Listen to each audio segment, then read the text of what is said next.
Does BDD have a future?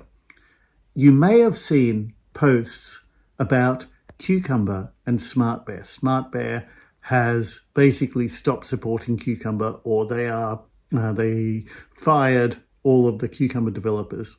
And so there's a lot of questions about what happens with Cucumber. Well, here's the thing. Here's from my perspective.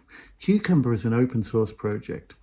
Cucumber was acquired by SmartBear, the Cucumber company, in 2019 because they wanted to try and make some money out of commercial tools on top of Cucumber. And being a startup, being a venture capital enterprise, the investors decided after some study that they could invest their money elsewhere other than in these tools. Testing tools is a hard market to make money out of, and they didn't want to visibly invest the money that they wanted to in building tools on top of Cucumber. What does this mean for Cucumber, though?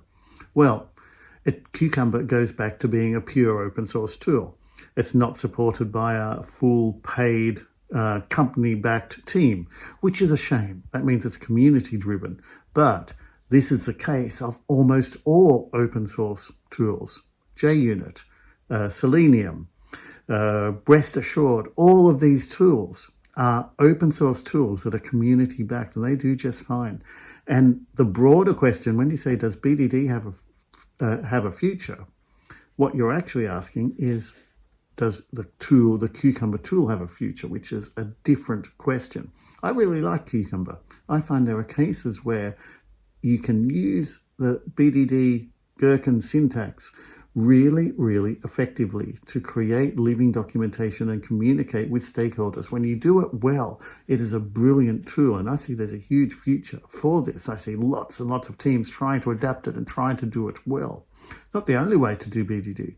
BDD is a collaboration practice. It's all about getting your teams collaborating, working together, getting clarity on the requirements.